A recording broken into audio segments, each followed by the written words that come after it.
this week's program. Everyone is dumb. Seriously, the TTRPG world went and lobotomized itself because all of you, yes I said all, are here this week. Welcome to Driving and Dragons. I'm Daniel, and I had better get through the intro quick because I have a lot of potato-headed ninnies to roast this week on intelligence as a dump stat. I honestly do not know how I got so spoiled for choice this week, but I suspect I have Luke Hart of DM Layer to thank. You see, Luke is one of those dungeon tubers who hit major success with the new D&D crowd, but also maintained a respectful and friendly presence among the old school guys. He's a relatively down-to-earth and reasonable fellow, and outside of the absolute hate crime that is those skits that he puts in his videos, Luke generally isn't particularly objectionable. As a result, he's kind of like Professor DM in that he is a conduit between the worlds of the 5e blue hairs and the sensible OSR guys. Then tack on the fact that the Bro SR will never forgive him for talking to Harmony Ginger about Bronstein and never once giving them the credit they don't deserve. And when old Luke has a hot take, it gets play on every station, as it were. Well, this week he did it not twice but 3 times, and amidst that firestorm of functional retardation, we had a week chock full of stupidity. So buckle your seatbelts, gentlemen, start your engines, because this week I will be popping through them pretty quick. Don't forget to like, share, subscribe, hype, and all the other YouTube stuff. And while you're at it, if you like the cut of my jib, throw me a super thanks or join up on Patreon or as a channel member. Channel members get all my other videos early, and right now there are 2 videos and a short that everyone else will not get until later this week. Fair warning, you may want to bust out a spoon and freebase that BC headache powder this week. Let's go. First out of the gate is D&D 5e designer Mike Mearls with an idea so incredibly stupid that I'm shocked WotC didn't crib it for 5.5e. Characters in any edition of D&D should not have access to raise dead, stone to flesh, remove curse, or any other magic that counters permanent conditions. They should have to build alliances with temples, sages, etc., and rely on them to counter such effects. So what this twit is saying is that you should violate the fidelity of your game world in order to make it more like a video game, a strategy that worked out so well when Wizards of the Coast published 4th edition D&D. This isn't just stupid, it's painfully stupid. Nothing says realism like, you are one of the most powerful clerics in the multiverse, but you must go talk to one of your lesser acolytes to get that spell cast. Your god won't grant you that power because reasons. This is like saying, you have to go to Grace Chapel of Saint NPC over there to receive communion. Sure, there's a bishop in your party, but he can't perform mass because he's a player. The good news is that everyone has access to Corvid Codex Volume 1. That's right, in both 6x9 trade paperback and ebook formats, you can access 7 fantastic pulp fiction stories with art by 2 of the hobby's bests. No trip to town required. Link in the description below. Of course, it wouldn't be Intelligence as a dump stat without Bro SR news. Theirs is a temple built upon a foundation of saying stupid shit, and thus one doesn't have to dig too deep to find moronic musings. This time it is a double dose of BDubs claiming credit for something that never happened. First, he proudly proclaimed that he fixed a decades-long D&D problem by making AD&D a wargame. I mean, never mind that the second chapter of the pamphlet that started the Bro SR is titled D&D is a Wargame. The bum SR can't even remain internally consistent with their masturbatory claims.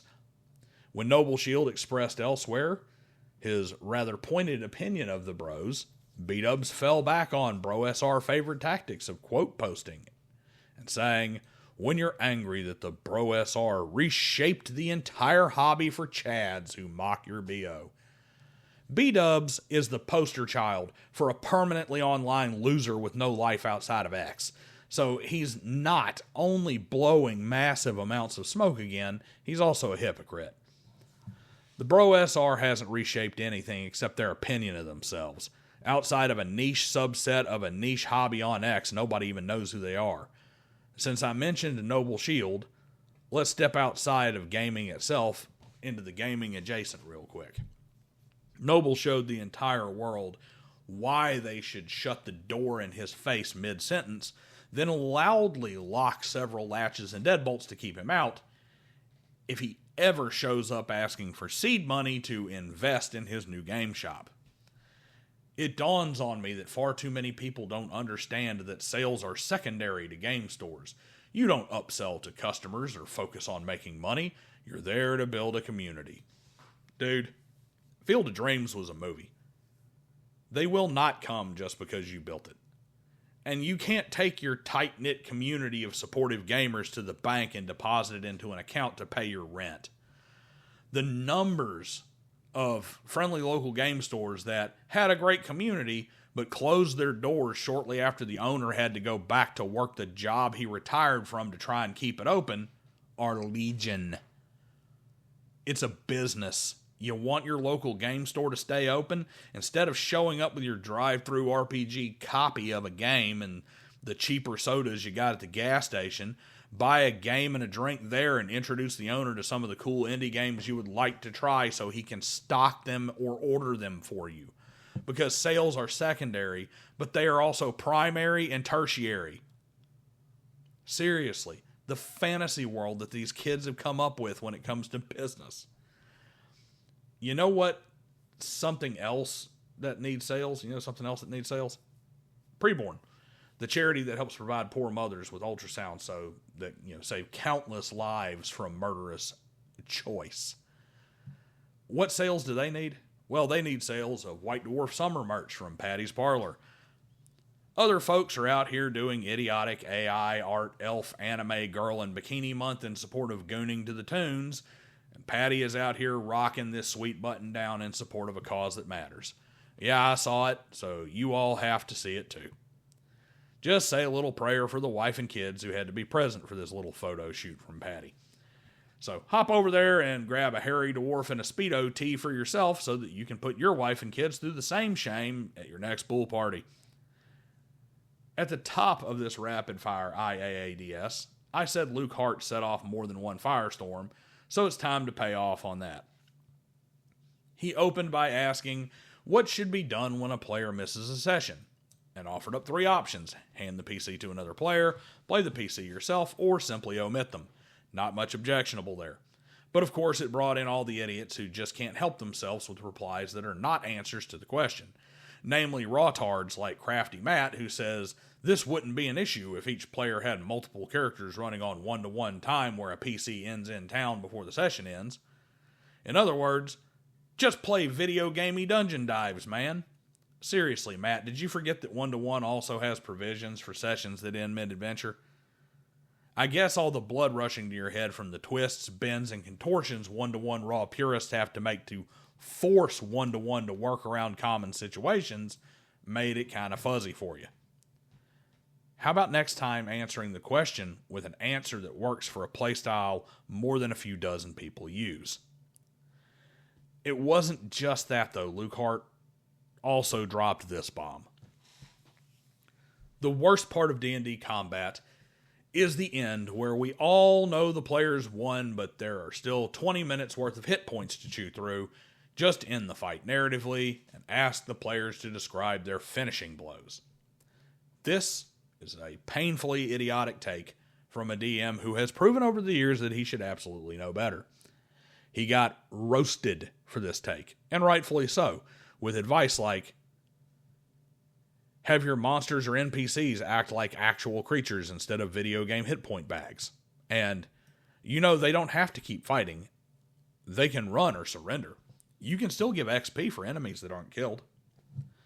And it all culminated with Harmony Ginger in her typical downplayed, muted, and polite fashion, posting that morale rules have entered the chat. It is stunning that a GM with this much experience, like Luke, bombed so hard on this. But wait, there's more. Lukewarm decided to double down on this brainlessness. Yeah, morale rules are stupid. A GM shouldn't need rules to tell them how to roleplay monsters. Well, apparently they do, Numbskull, because you were just at a loss for how to handle a few remaining enemies with hit points left. Looks like you need rules to tell you that, when routed, running away or giving up is an option. However, just because Luke perpetrated his worst crime against the gaming internet since he came up with his thief and barbarian characters, that doesn't mean the IQs didn't plummet in his comment section either. Like this gem from Khale. A GM shouldn't need rules to tell them how to play monsters? You heard it, guys. Throw out your monster manual. Now, I'm no stranger to giving a ridiculous reply to a ridiculous statement purely for rhetorical effect, but that's not really what's happening here. This is a straw man through and through, and there's no actual point that he's trying to back up with the straw man. Stats are not what dictates behavior, first off, and second, Luke's comment actually reinforces the need for a monster manual. That book tells the GM how monsters generally behave and how their minds work. Information that is necessary for the game master to know how to roleplay monsters. And that descriptive text is not rules, it just happens to be in a rule book. When you feel the urge to make a snarky, hyperbolic retort like this one, you better think it through first. Otherwise, you end up like Khale, looking like a dummy. Finally, bringing up the rear, both in regards to where his head has been placed and where his IQ ranks this week, we have Sir Parsival.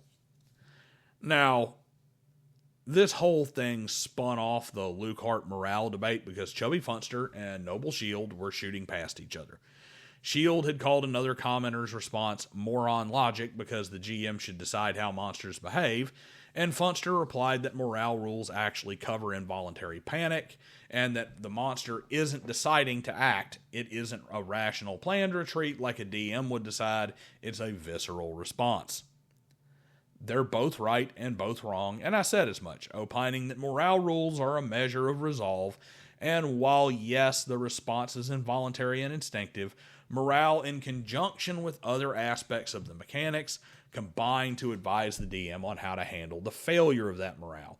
In other words, they don't necessarily have to run away, but there needs to be an instinctive, unreasoned response that has to do with their breakdown of morale.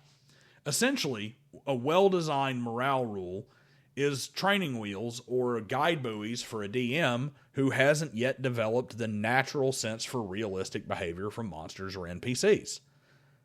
And it also provides a direct comparison between different entities. This guy has better morale stats than that guy. Therefore, he will stand firm longer and fight harder than the other guy. If his morale lasts more than 4 hours, he needs to call his doctor. Well, Sir Parsival, which I'm assuming is a alliteration of Percival, must be one of those rawtards because he comes in with not training wheels, it's a game mechanic because D&D is not an exercise in arbitrary bullshit like what you feel monsters should do. Your job is to narrate and make sense of what happens, not decide outcomes arbitrarily. You keep using that word. I do not think it means what you think it means. Setting aside the endless literature available that says the DM is the final arbiter and decision maker, up to and including ignoring or removing rules, in what universe was I discussing arbitrary decision making? Oh, I see. I said the word feel, and Parsival apparently only has enough brain power to hold one use of that word. So he thinks I'm saying a DM needs to learn to make monsters act however he emotionally wants them to. Develop a feel for something has nothing to do with emotion. It has to do with developing a natural sense of how things should be done. I have a feel for the proper grip on my curveball. I don't need to look at the ball to grip it for the pitch. That doesn't mean that I can throw a curveball with any grip. In this case, it means learning to understand the NPCs and to naturally understand how they would behave realistically, and then having morale rules pointed out for me. That isn't arbitrary, numbskull. It's literally the opposite. It's developing a framework to guide the decisions. Or as one commenter said, improving my analogy, it's not so much training wheels as road markings. They tell you where to go and how you should navigate things in most situations, but there are times where outside factors dictate you should ignore them temporarily. This is what slavish devotion to singular concepts in gaming gets you, folks. People who cannot think for themselves when it comes to running the game. And for them, they should just stick to wargaming. And me, I'm going to stick to BC headache powder. See you guys next time.